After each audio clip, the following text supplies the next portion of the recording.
오늘 제가 발표할 논문은 IO 코스트라는 논문으로 올해 아스플러스에 발표되었고 메타에서 작성되었습니다.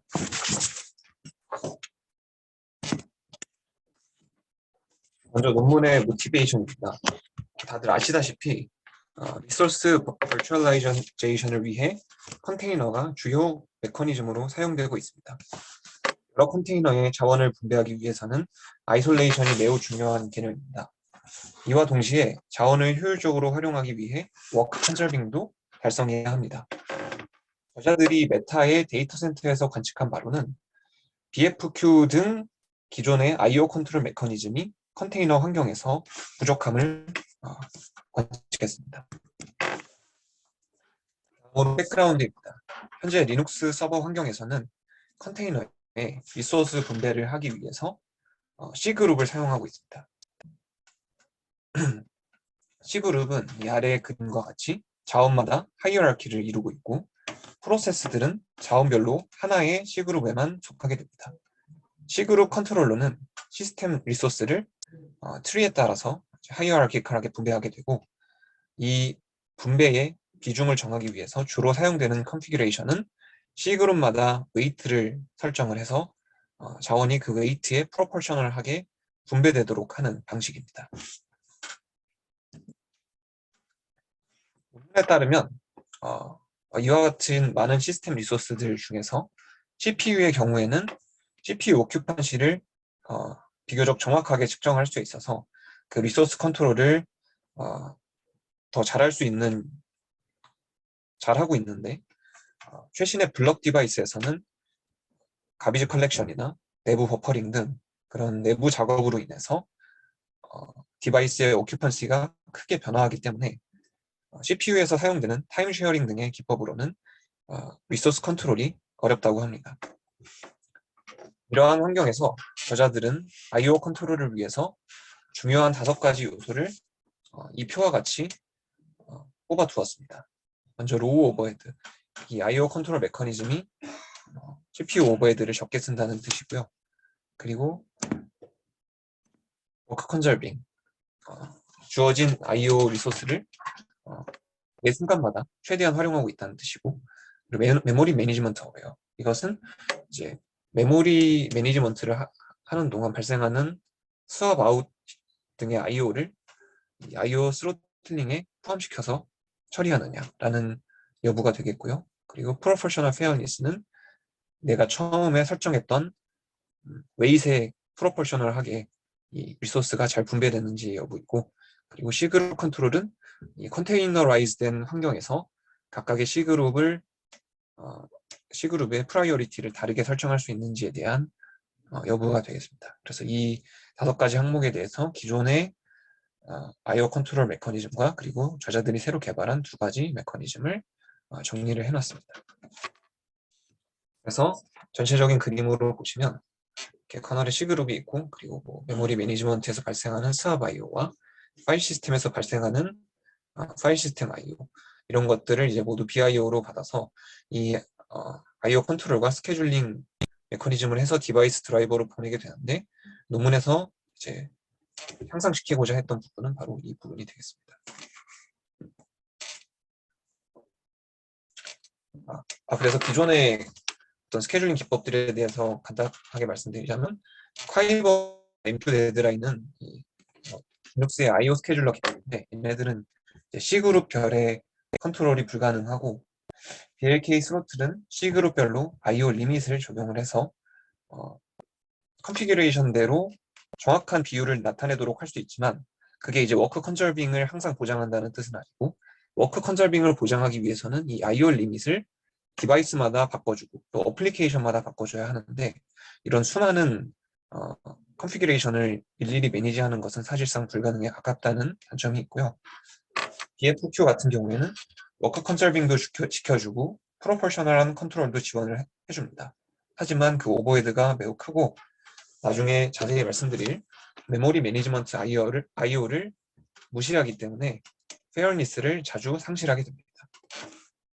이 IO 레이턴시 같은 경우에는 저자들이 이 논문에서 소개했던 IO 코스트 이전에 개발한 버전인데요. 이거는 이제 각 C그룹마다 맥시멈 레이턴시 타겟을 컨피규레이션을 하고 이때 작은 레이턴시 타겟을 가진 C그룹이 높은 프라이어리티를 가진 것으로 취급이 됩니다. 그리고 이제 IO를 수행을 하다가 이 레이턴시 타겟을 맞추지 못할 경우에 그보다 프라이어리티가 낮은 C그룹의 IO를 스로틀링 함으로써 프라이어리티가 높은 C그룹의 IO들을 개런티를 하는 그런 메커니즘이 되겠고요. 이 IO 레이턴시 같은 경우에는 두 가지 문제가 있었는데 첫 번째는 스트릭트한 프라이어리타이제이션으로 인해서 proportional resource share가 불가능한 단점이 있었고요. 두 번째로 아이솔레이션과 워크 컨설빙을 동시에 달성하기 위해서 이제 각각의 C그룹에 적절한 맥시멈 타겟 레이턴시를 컨피규레이션을 해야 되는데 이거를 또 이제 다양한 디바이스와 다양한 어플리케이션에서 모두 컨피규레이션을 하는 것은 불가능에 가까웠습니다. 그래서 저자들이 주장하기로 컨테이너를 위한 I/O 컨트롤 메커니즘은 아래 네 가지 어려움을 해결해야 합니다. 먼저 메타의 데이터 센터 환경은 다양한 하드웨어와 다양한 어플리케이션으로 구성이 되는데요. 첫 번째 그래프는 데이터 센터 스토리지를 구성하는 다양한 디바이스의 스루풋 및 레이턴시를 나타내고 있습니다. 이 데이터 센터 특성상 여러 긴 기간에 걸쳐서 여러 세대의 그런 디바이스들을 계속해서 구입을 하기 때문에 그 데이터 센터 스토리지를 구성하는 디바이스의 어떤 성능, 척도들이 굉장히 다양하게 나타날 수 있는데요. 그래프에서 보시다시피 굉장히 다양한 스루풋과 레이턴시 성능들을 이제 디바이스마다 다르게 보여줌을 알 수 있습니다. 그 다음으로 이제 어플리케이션의 그 다양성인데 이 메타에서 사용하는 대표적인 어플리케이션들과 그 어플리케이션이 내보내는 I/O의 구성 비율을 나타내고 있습니다. 그래서 랜덤 리드, 랜덤 라이트, 시퀀셜 리드, 시퀀셜 라이트 네 가지 항목으로 나누어서 비율을 비교를 했는데 각각의 어플리케이션마다 그 I/O를 구성하는 패턴의 비율이 다양하게 나타남을 알 수 있습니다. 세 번째 항목인 워크 컨저베이션은 효율적으로 자원을 활용하기 위해서 요구되는 항목이고, 그리고 메모리 매니지먼트 오퍼레이션은 이제 이 뒤에서 말씀드리겠지만 노멀 I/O의 스로틀링만으로는 이 메모리 매니지먼트로 인해서 발생하는 I/O의 그 페어 쉐어까지 컨트롤을 할 수, 그래서 이 부분을 같이 포함해서 했다는 것에 이제 논문의 큰 기여라고 주장하고 있습니다. 그래서 I/O 코스트의 개요를 말씀드리겠습니다. I/O 코스트는 온라인 메커니즘을 두 파트로 나누어서 이 컨트롤 오버헤드를 최소화했습니다. 먼저 이슈 패스는 마이크로 세컨드 단위의 매 BIO마다 발생하며 IO의 코스트를 간단한 모델로 예측을 하고 이를 C그룹의 각각의 C그룹마다 남아있는 버짓과 비교를 해서 이 IO를 이슈를 할지 말지의 여부를 결정을 합니다. 다음으로 플래닝 패스는 이거는 이제 밀리세컨드 단위로 처리되는 패스이고 전체 시스템을 오케스트레이션 하는 역할을 하고 있습니다. 그래서 이제 디바이스로 보내지는 글로벌 이슈 레이트를 조절을 하고 그리고 IO를 만약에 적게 사용하는 인액티브 C그룹이 있다면 그 인액티브 C그룹으로부터 버짓을 도네이션 받아서 IO를 많이 사용하는 액티브 C그룹으로 넘겨주는 그런 설정도 플래닝 패스에서 일어나게 됩니다. 이와 같이 온라인 메커니즘으로 이슈 패스와 플래닝 패스가 돌아가는 반면 오프라인 메커니즘으로 돌아가는 것이 있는데 이 온라인 메커니즘에서 사용되는 모델링과 그리고 이 QoS 컨트롤에서 사용되는 파라미터들을 온라인 데이터를 수집을 해서 여기서 모델링을 해주고 그리고 얘가 디플로이 될 때 각각의 디바이스별로 파라미터를 설정을 해주게 됩니다. 그리고 이제 구체적인 단계들을 말씀드리겠습니다. 첫 번째로 BIO가 생성되면 이로부터 필요한 정보를 추출하게 됩니다. 다음으로 추출된 정보들을 바탕으로 해당 IO의 앱솔루트 코스트를 예측을 하는데요. 이 앱솔루트 코스트 예측에 사용되는 모델은 각 디바이스별로 다르게 이 파라미터들이 설정이 되고 이것은 다 오프라인에서 생성이 됩니다. 이 I/O 코스트의 단위는 밀리세컨드 단위로 나타나는데 이것은 이제 레이턴시에 대한 것을 나타내는 것이 아니고 디바이스 오큐펀시의 얼마만큼을 차지하게 될 것인가를 나타냅니다. 예를 들어 20ms 단위의 코스트를 가지는 I/O라면 이 I/O가 디바이스의 50 IOPS에 대한 오큐펀시를 차지하게 될 것이다 라고 예측을 한다는 뜻입니다.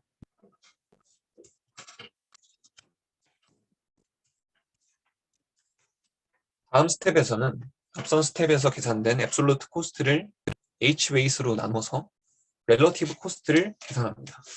이 H-weight이라고 하는 것은 각 C그룹별로 할당되는 프로포셔널 컨피규레이션 매트릭인데 이 H-weight이 클수록 내가 I/O 쉐어를 더 많이 주겠다는 것을 의미합니다. 그래서 큰 H-weight을 가질 경우 이 렐러티브 코스트가 더 작게 나타나게 되어서 그만큼 더 많은 I/O를 이슈할 수 있게 됩니다.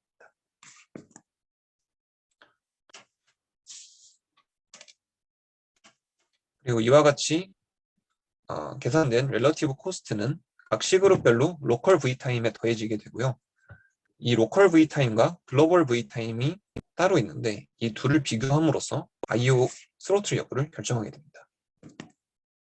여기서 이제 이 V-레이트 컨트롤에 의해서 생성되는 글로벌 타임은 5번 단계에서 로컬 V타임과 비교되고 이 로컬 V타임과 글로벌 V타임의 차이가 I/O 버짓이라는 용어로 논문에서는 표현이 되고 있는데 이 I/O 버짓이 앞서 예측된 렐러티브 I/O 코스트보다 큰 경우에는 I/O를 이슈하고 그렇지 않은 경우에는 글로벌 V타임이 진행될 때까지 이 I/O를 스로틀링하게 됩니다.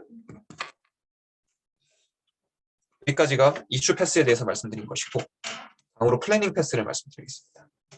플래닝 패스 같은 경우에는 BIO의 컴플리션 레이턴시 등 통계를 수집을 해서 주기적으로 글로벌 이슈 레이트를 조절하게 됩니다. 이 글로벌 이슈 레이트의 조절은 V레이트라는 매트릭으로 추상화가 되어 있습니다. 그래서 V레이트를 낮추면 글로벌 V타임이 느리게 증가하기 때문에 C그룹이 더 자주 스로틀링 되는 그런 현상이 나타납니다. 플래닝 패스의 또 하나의 다른 역할은 액티브 C그룹의 잉여 버짓을 액티브 C그룹으로 도네이션하는 일이고요. 이를 통해서 워크 컨설베이션을 최대한 유지할 수 있도록 돕습니다. 그리고 마지막으로 오프라인에서 2번 스텝에서 사용된 코스트 모델과 그리고 6번 스텝에서 사용되는 QoS 컨트롤 파라미터를 생성을 합니다. 코스트 모델에서 조금 자세하게 말씀드리면 코스트 모델은 선형 모델링을 간단하게 사용하고 있고요. 여기서 사용되는 두 가지 파라미터를 결정을 해야 되는데 먼저 이 상수값에 해당하는 베이스 코스트와 그리고 BIO 사이즈에 비례하는 사이즈 코스트 레이트를 결정을 해야 됩니다. 이거는 이제 베이스 코스트 같은 경우에는 시퀀셜, 랜덤, 그리고 리드 라이트 총 4가지의 경우의 수에 대해서 값이 준비되어 있고 사이즈 코스트 레이트 같은 경우에는 리드와 라이트에 대해서만 나누어서 관리하고 있습니다. 이런 값들은 모든 디바이스 종류에 대해서 준비되어야 하고요. 그래서 계산량이 많기 때문에 오프라인에서 처리되게 됩니다. 이와 같은 파라미터를 정하는 것은 FIO를 가지고 이 파라미터들을 전부 정하게 되는데 선형 피팅을 하는 것이기 때문에 그렇게 어려운 일은 아닐 것이고 그런데 이제 FIO로 맞춘 이 파라미터들이 정당성이 있느냐 했을 때 저자들이 FIO를 가지고 했어도 실제 환경에서 프랙티컬하게 잘 동작했다라고 주장을 하고 있습니다. 다음으로 동적인 V레이트의 조정은 디바이스의 성능 변동성 때문에 도입되었습니다. 앞서서 말씀드린 리니어 모델로는 디바이스 오큐펀시가 갑자기 변화했을 때 대응을 할 수 없기 때문에 전체적인 이슈 레이트를 조절하는 장치가 필요합니다. 플래닝 패스에서는 I/O 버짓의 부족 및 디바이스 세츄레이션 정도를 측정을 합니다. 그래서 I/O 버짓이 만약 부족해서 내가 더 IO를 이슈할 수 없는데 디바이스가 아직 세츄레이션 되지 않았다면 아직 디바이스가 처리할 수 있는 IO 양이 더 많은 것이기 때문에 전체적인 V 레이트를 증가시켜 줌으로써 더 많은 IO가 이슈될 수 있도록 하고, 만약에 디바이스가 세츄레이션 됨이 감지되면 이제 V 레이트를 감소시켜 줌으로써 IO가 이슈되는 양을 줄여줍니다. 이 디바이스의 세츄레이션은 이제 두 가지 또 매트릭으로 측정을 해주는데, 리퀘스트가 지연된다든지 리퀘스트가 처리량이 감소된다든지, 그리고 테일 레이턴시 타겟이 많이 바이올레이션 되는 이 정도의 척도를 가지고 이 디바이스 세츄레이션 정도를 파악할 수 있고요. 그리고 이 파악을 통해서 V레이트의 적절한 조절을 하는데, 이 구체적인 모델 같은 경우에는 논문에 딱히 언급이 되어 있지 않았고, 그래서 어쨌든 이 QoS 파라미터 같은 경우에는 오프라인의 그 데이터 분석을 통해서 결정이 되게 됩니다. 다음으로 Priority Inversion Problem에 대해서 말씀드릴 건데, 노멀 IO에 대한 컨트롤만으로는 이 문제를 해결할 수 없다는 말씀드리려고 합니다. 그래서 이제 인버전 시나리오를 보시면, 먼저 A와 B의 두 개의 C그룹이 하나의 머신을 같은 웨이트로 쉐어하고 있다고 가정하겠습니다. 그런데 이제 A가 계속해서 메모리를 컨슘하는 그런 C그룹이라면 이제 머신이 메모리가 부족해지게 됩니다. 이 상태에서 B가 메모리를 얼로케이션 하려고 하면 메모리 리클레임이 일어나게 되고, 이것은 이제 A의 메모리를 스왑 아웃 하려고 하는 시도가 일어나게 되는데, 이 스왑 아웃으로 인해 나타나는 BIO는 A에게 차지가 되어야 그 페어니스 측면에서 맞습니다. 그런데 이 스왑 아웃은 B 입장에서는 싱크로너스하게 일어나야 내가 메모리 얼로케이션을 받을 수 있습니다. 만약에 내가 A의 BIO를 스로틀링을 하게 되면 의도치 않게 B 역시 스로틀링을 받게 되는 그런 결과가 나타나게 됩니다.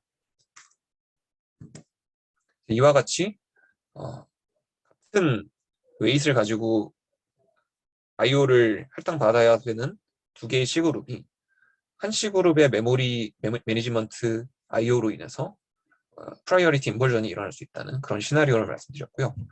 논문에서는 이를 해결하기 위해서 A에게 이제 빚을 허용하는 그런 방식을 채택했습니다.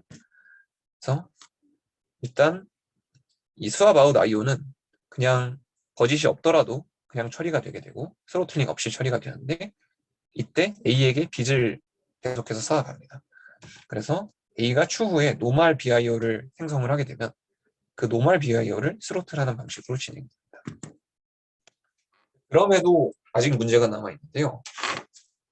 만약에 A가 노멀 BIO를 계속해서 이슈하지 않고 그냥 메모리만 지속적으로 리킹을 하는 경우에는 스왑 IO에 대한 스로틀링을 할 수 없기 때문에 결국 A는 계속해서 프리한 스왑 아웃 IO를 발생시키게 됩니다.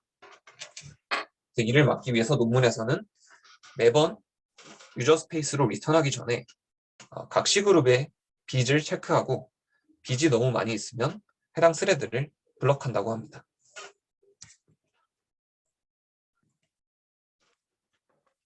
다음으로 워크 컨저베이션을 위한 버짓 도네이션을 말씀드리겠습니다. 매번 플래닝 페이지에서 각 C그룹의 잉여 버짓이 파악되고 이는 다른 C그룹으로 도네이션 됩니다. 만약 다음 플래닝 페이지 전에 도너에게 추가 버짓이 필요하게 되면 이슈 패스에서 도네이션을 즉시 처리할 수 있습니다. 이것은 이제 V타임의 증가 또는 감소로 간단한 메커니즘을 통해 처리할 수 있기 때문에 플래닝 페이지를 거치지 않고도 그냥 이슈 패스 상에서 도네이션을 처리할 수 있게 되는 것이고요. 그래서 이 그림의 예시를 보시면 이렇게 H-웨이시 컨테이너 A에는 3분의 1이 할당되고 C그룹 B에는 3분의 2가 할당되어 있을 때 얘가 이렇게 IO 버짓이 남았다면 그 다음 플래닝 페이지에서 이 3분의 1만큼을 A에게 도네이션 해주게 됩니다. 그러면 A가 H-웨이시 3분의 2로 증가해서 그만큼 더 많은 IO를 이슈할 수 있게 되고요. 근데 그 다음 이슈 패스에서 이렇게 비퍼를 컨테이너 B가 이슈를 하고 싶을 때 이제 그 버짓이 다시 필요하게 되었기 때문에 이 도네이션을 철회를 하고 이슈 패스 상에서 A에게 주었던 버짓을 다시 가져와서 그 다음 이슈부터는 정상적으로 진행할 수 있게 됩니다.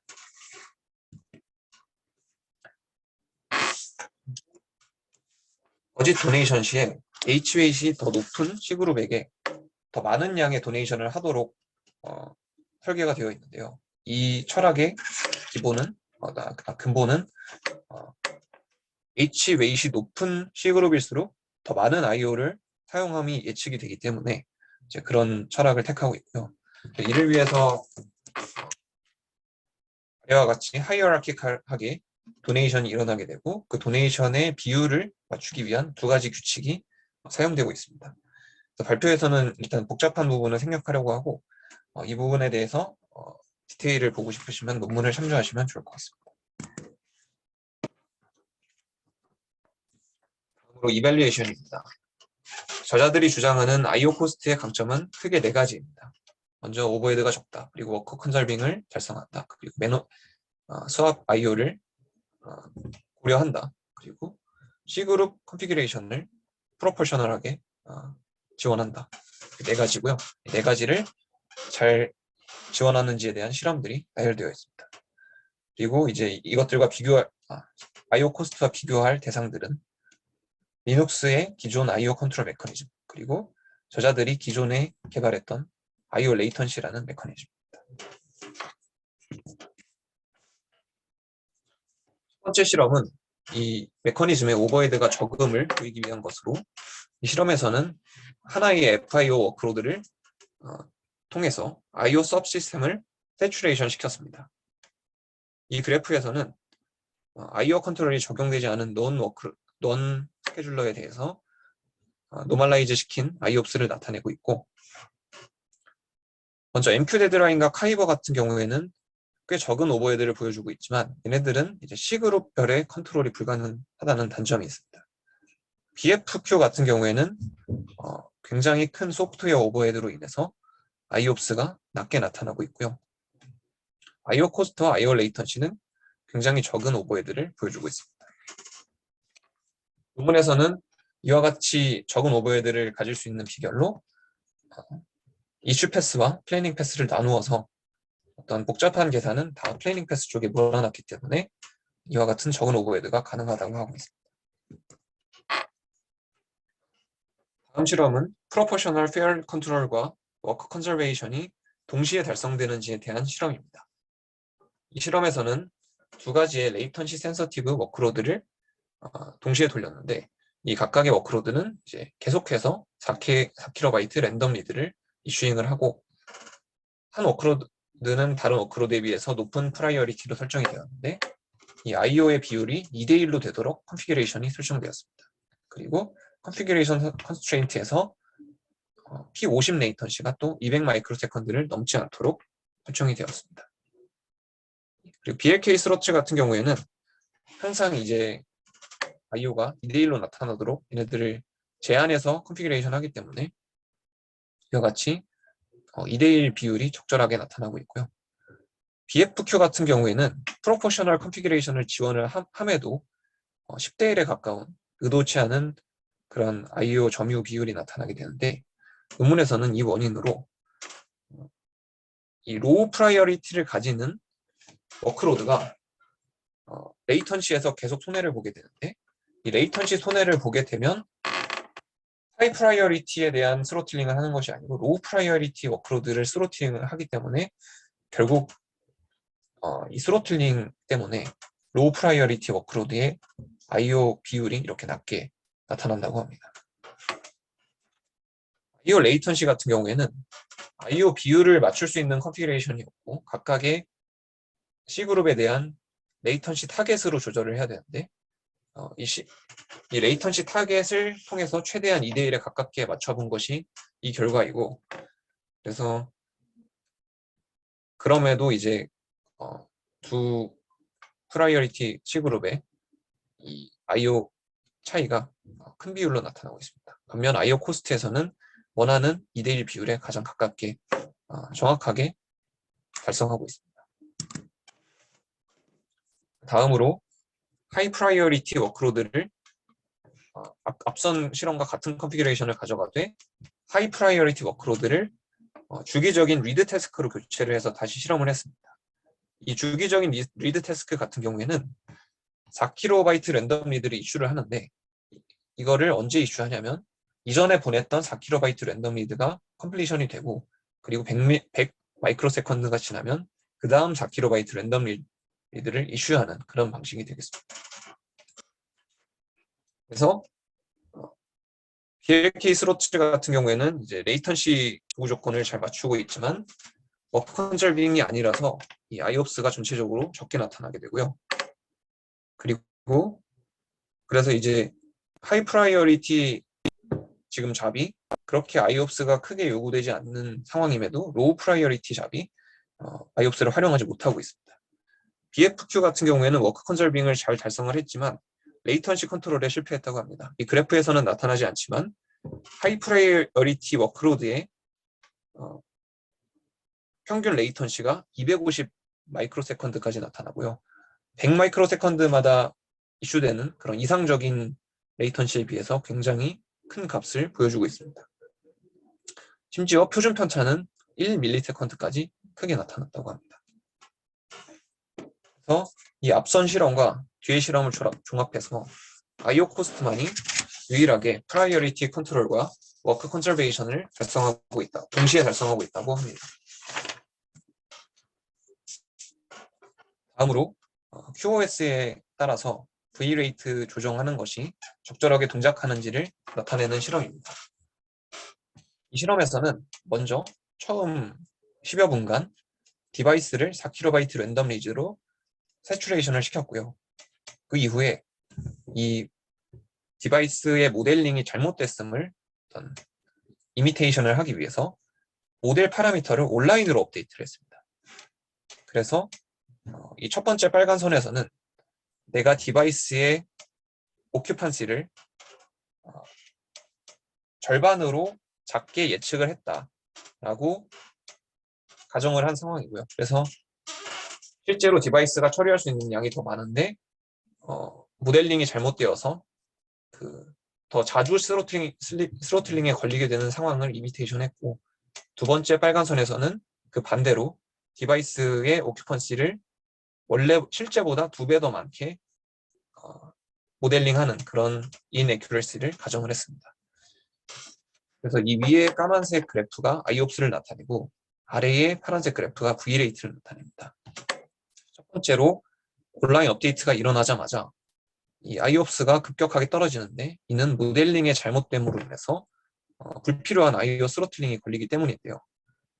이 IO 스로틀링을 보면서 아까 말씀드린 이 V레이트 다이나믹 V레이트 어드저스먼트가 플래닝 페이즈에서 동작을 하고 그러면은 디바이스가 세츄레이션 되지 않았는데 IO 버짓이 부족하다.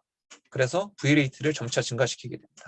그래서 대략 몇 분이 지나고 나서는 V레이트가 기존의 2배까지 증가하게 되고 그에 따라서 IOPS도 다시 정상 IOPS로 돌아오게 됩니다. 그 반대의 경우에도 V레이트의 다이나믹한 어드저스먼트가 잘 작동하고 있습니다.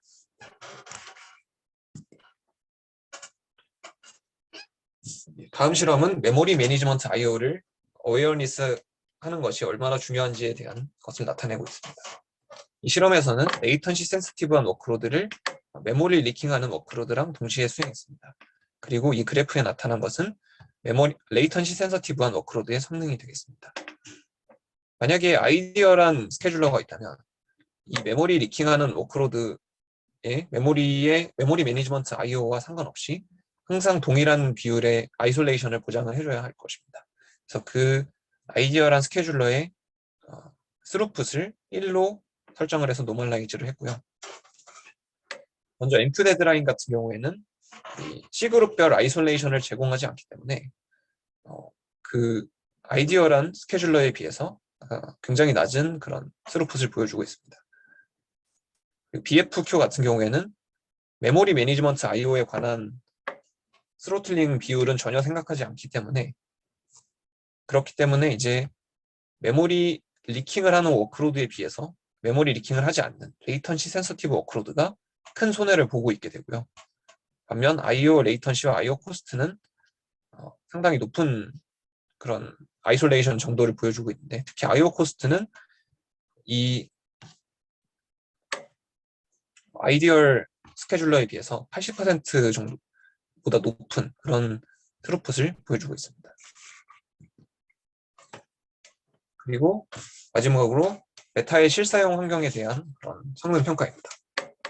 논문의 저자들은 윅2의 메타의 그 프로덕션 환경에서 IO 레이턴시 메커니즘을 전부 IO 코스트로 교체했다고 하는데요.